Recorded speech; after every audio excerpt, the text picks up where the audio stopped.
नमस्कार। श्रीमद् वाल्मीकि रामायणे उत्तरकांडे द्वाविंशः सर्गः।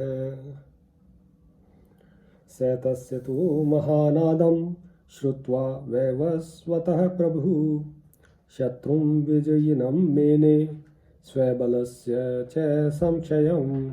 अगस्त्य जी कहते हैं, हे रघुनंदन, रावण के उस महानाद को सुनकर सूर्यपुत्र भगवान यम ने यह समझ लिया कि शत्रु विजयी हुआ और मेरी सेना मारी गई। सहयोधान हतान मत्वा क्रोध संरक्त लोचनः अब्रवीत त्वरितः सूतम रथो में उपनीयताम। मेरे योद्धा मारे गए हैं जानकर यमराज के नेत्र क्रोध से लाल हुए और वे उतावले होकर सारथी से बोले, मेरा रथ लेकर आओ। तस्य सूतस्तदा दिव्यम उपस्थाप्य महारथम स्थितः स च महातेजा अध्यारोहच्य तम रथम। तब उनके सारथी ने तत्काल एक दिव्य विशाल रथ वहां उपस्थित कर दिया और वह सामने बड़े विनीत भाव से खड़ा हो गया। फिर वे महातेजस्वी यम देवता उस रथ पर आरूढ़ हुए। प्रासमुद्गर हस्तश्च मृत्युस्तस्याग्रतः स्थितः येन संक्षिप्यते सर्वं त्रैलोक्यम इदम अव्ययम। उनके आगे प्रास और मुद्गर हाथ में लिए साक्षात मृत्यु देवता खड़े थे, जो प्रवाह रूप से सदा बने रहने वाले इस समस्त त्रिभुवन का संहार करते हैं। कालदंडस्तु पार्श्वस्थो मूर्तिमानस्य चाभवत् यम प्रहरणं दिव्यम तेजसा ज्वलदग्निवत्। उनके पार्श्व भाग में कालदंड मूर्तिमान होकर खड़ा हुआ, जो उनका मुख्य दिव्य आयुध है।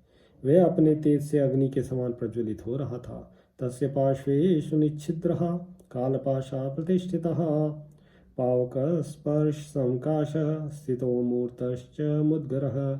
के दोनों बगल में छिद्र रहित कालपाश खड़े थे और जिसका स्पर्श अग्नि के समान दुस्सह है, वह मुद्गर भी मूर्तिमान होकर उपस्थित था। ततो लोकत्रयं क्षुब्धम् अकम्पन्त दिवोकसः कालं दृष्ट्वा तथा क्रुद्धं सर्वलोक भयावहम्। समस्त लोकों को भय देने वाले साक्षात काल को कुपित हुआ देख तीनों लोकों में हलचल मच गई और समस्त देवता कांप उठे। ततस्त्वचोदयत् सूत तानश्वान रुचिर प्रभान प्रयो भीम सम्नादो यत्र रक्षा पथि स्थितः। तदनंतर सारथी ने सुंदर कांति वाले घोड़ों का हाकार वह रथ भयंकर आवाज करता हुआ उस स्थान पर जा पहुंचा जहाँ राक्षस राज रावण खड़ा था। मुहूर्तेन यमं ते युतु हयाहरि हयोपमः प्रापयन् मनसस्तुल्या यत्र तत्प्रस्तुतं रणम। इंद्र के घोड़ों के समान तेजस्वी मन के समान शीघ्रगामी उन घोड़ों ने यमराज को क्षण भर में उस स्थान पर पहुंचा दिया जहाँ वह युद्ध चल रहा था। दृष्ट्वा तथैव विकृतं रथं मृत्यु समन्वितं सचिवा राक्षसेन्द्रस्य सहसा विप्रदुद्रुवुः। मृत्यु देवता के साथ उस विकराल रथ को आया देख राक्षस राज के सचिव सहसा वहां से भाग खड़े हुए। लघु सत्वतया ते ही नष्ट संज्ञा भयार्दितः नेह योद्धुं समर्था स्म इत्युक्त्वा प्रययुर्दिशः। उनकी शक्ति थोड़ी थी, इसीलिए वे भय से पीड़ित हो अपना होशवास खो बैठे। सैतुतं तादृशं दृष्ट्वा रथं लोक भयावहं नाक्षुभ्यत दशग्रीवो न चापि भयम् आविशत्। परंतु समस्त संसार को भयभीत करने वाले वैसे विकराल रथ को देखकर भी दशग्रीव के मन में न तो शोक हुआ न भय ही। सैतु रावणम् आसाध्य व्यस्रजच्छक्ति तोमरान् यमो मर्माणि संक्रुद्धो रावणस्य न्यकृन्तत। अत्यंत क्रोध से भरे हुए यमराज ने रावण के पास पहुंचकर शक्ति और तोमरों का प्रवाह किया तथा रावण के मर्मस्थान को छेद डाला। रावणस्तु ततः स्वस्थ शरवर्षं मुमोचः तस्मिन् वैवस्वतर्थे तोयवर्षम् इवाम्बुधः। तब रावण ने भी संभल कर यमराज के रथ पर बाणों की झड़ी लगा दी, मानो मेघ जल की वर्षा कर रहा हो। ततो महाशक्ति शत पाट्यम आनैर्महोरसी नाशक्नोत प्रतिकर्तुं स राक्षसः शल्यपीडितः। तदनंतर उसकी विशाल छाती पर सैकड़ों महाशक्तियों की मार पड़ने लगी। वह राक्षस शल्यों के प्रहार से इतना पीड़ित हो चुका था कि यमराज से बदला लेने में समर्थ न हो सका। एवं नामना प्रहरण प्रिय मेना मित्र कर्षिणा सप्तरात्रम तथा संख्ये विसंज्ञो विमुखो रिपुहु। इस प्रकार शत्रुसूदन यम ने नाना प्रकार के अस्त्र शस्त्रों का प्रहार करते हुए रणभूमि में लगातार 7 रातों तक युद्ध किया। इससे उनका शत्रु रावण अपनी सुध खोकर युद्ध से विमुख हो गया। तदा आसीत् तुमुलं युद्धम यम राक्षस योर्द्वयो जयमाकांक्षतोर्वीर समरेश्व निवर्तिनो तियोः।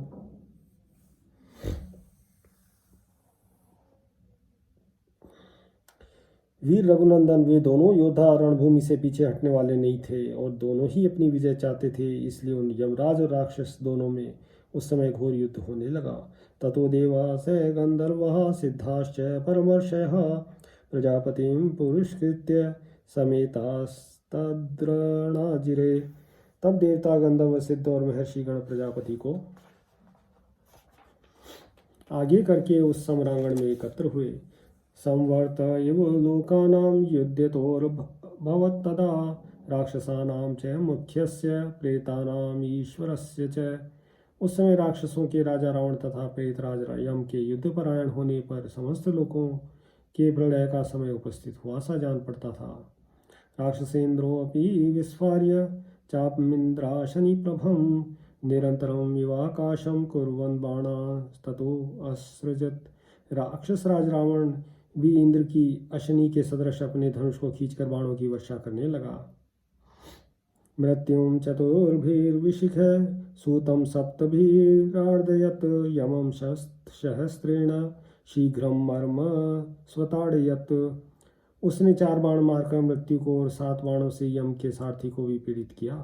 फिर लाखों बाण मारकर यमराज के मर्म स्थानों में चोट पहुंचाई।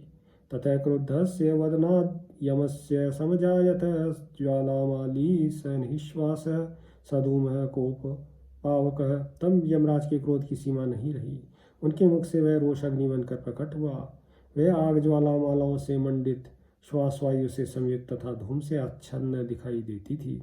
तदाश्चर्यमथो दृष्ट्वा देवदानव संनिधो प्रहर्षितो सुसमृद्धो मृत्युकालो बभूवतुः। देवताओं तथा दानवों के समीप आश्चर्यजनक घटना देखकर रोष वेश से भरे हुए मृत्यु एवं काल को बड़ा हर्ष हुआ। ततो मृत्यु क्रुद्धस्तरो वैवस्वतम् अभाषत मुंच मां समरे यावद्धमीमं पाप राक्षसम। तत्पश्चात मृत्यु देव ने अत्यंत कुपित होकर वैवस्वत यम से कहा, आप मुझे छोड़िए, आज्ञा दीजिए, मैं सम्रांगण में इस पापी राक्षस को मार डालता हूँ। नैषा रक्षो भवेदध्य मर्यादा ही निसर्गतः हिरण्यकशिपुः श्रीमान् नमुचिः शंवरस्तथा निसन्धिर्धूमकेतुश्च बलिर्विरोचनोऽपि च शम्भुदैत्यो महाराजो वृत्रो प्राणस्तथैव च राजर्षयः शास्त्रविदो गन्धर्वः स महारगाः ऋषयः पन्नगा दैत्या यक्षाश्च याप्सरो गणः युगान्त परिवर्ते च पृथिवी स महार्णवा क्षयं नीता महाराज स पर्वत सरिद्रुमा एते चान्ये च बहवो बलवन्तो दुरासदः विनिपन्ना मया दृष्टः किमुतायं निशाचरः। महाराज, यह मेरी स्वभाव सिद्धि मर्यादा है कि मुझसे भिड़कर यह राक्षस जीवित नहीं रह सकता। श्रीमान हिरण्यकश्यप नमुचि शंबर निसंधि धूमकेतु विरोचन कुमार बलि शंभु नामक दैत्य महाराज वित्र तथा बाणासुर कितने ही शास्त्रवेत्ता राजर्षि गंधर्व बड़े बड़े नाग ऋषि सर्प दैत्य यक्ष अप्सराओं के समुदाय युगांत काल में समुद्रों पर्वतों सरिताओं और वृक्षों सहित पृथ्वी ये सब मेरे द्वारा क्षय को प्राप्त हुए हैं। ये तथा दूसरे बहुतेरे बलवान एवं दुर्जय वीर भी मेरे द्वारा विनाश को प्राप्त हो चुके हैं। फिर यह निशाचर किस गिनती में है। मुंच माम साधु धर्मज्ञ यावदेनम निहम्यहम नहि कश्चिन्मया दृष्टो बलवान अपि जीवित धर्मज्ञ आप मुझे छोड़ दीजिए, मैं इसे अवश्य मार डालूंगा। जिससे मैं देख लूँ वह कोई बलवान होने पर भी जीवित नहीं रहता। बलम मम न खल्वेतन मर्यादेशा निसर्गतः सदृष्टो न मया काल मुहूर्तम अपि जीवति। काल मेरी दृष्टि पड़ने पर वह रावण 2 घड़ी भी जीवन धारण नहीं कर सकेगा।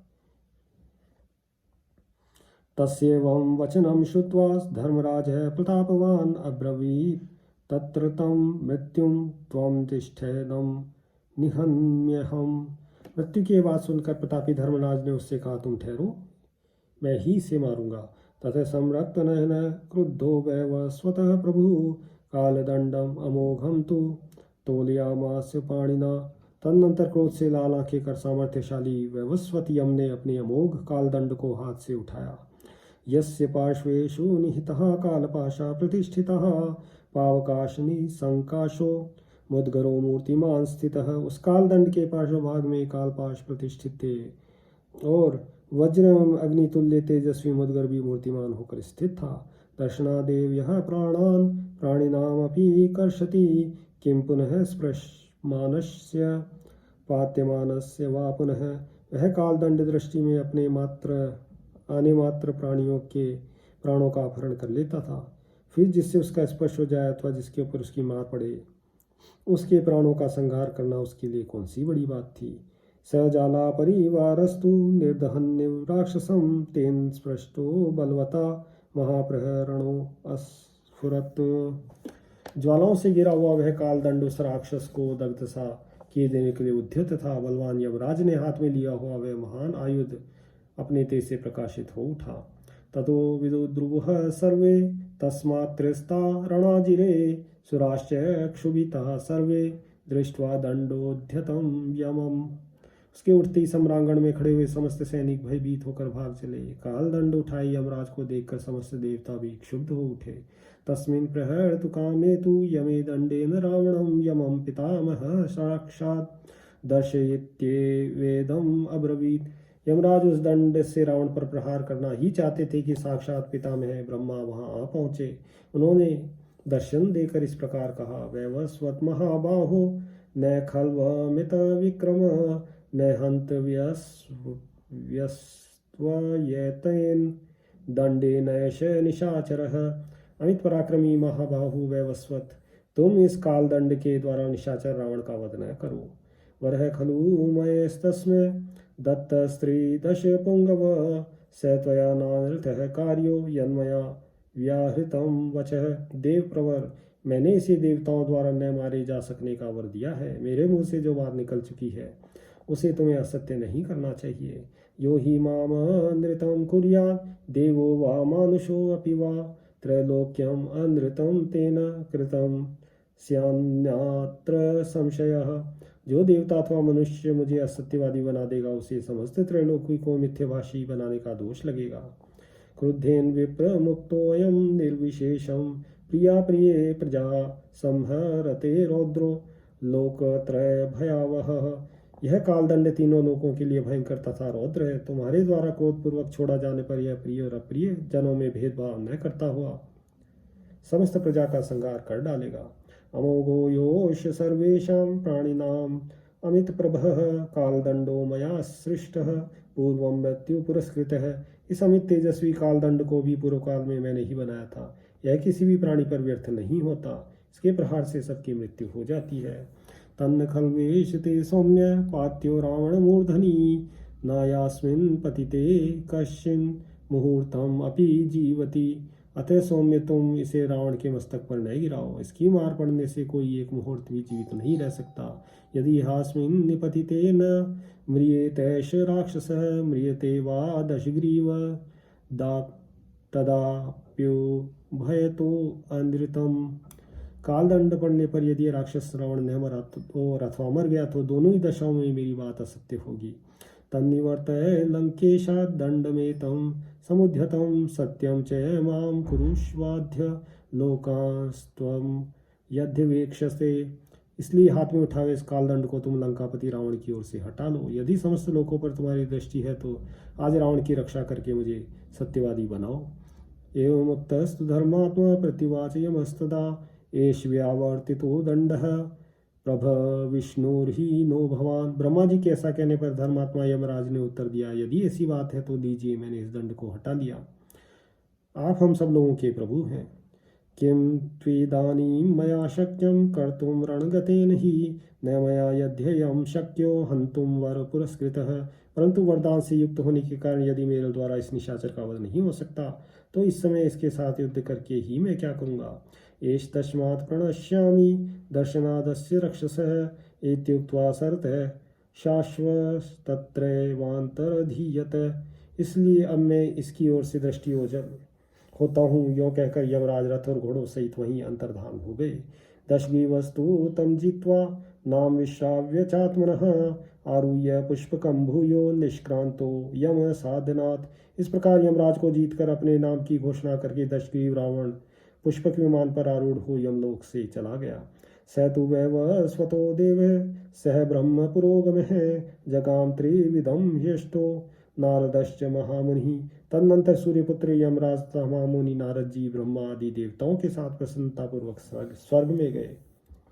इत्याशे श्रीमद् रामायणे वाल्मीकिये आदिकाव्ये उत्तरकांडे द्वाविंशः सर्गः। सियावर रामचंद्र पद जय शरणम्।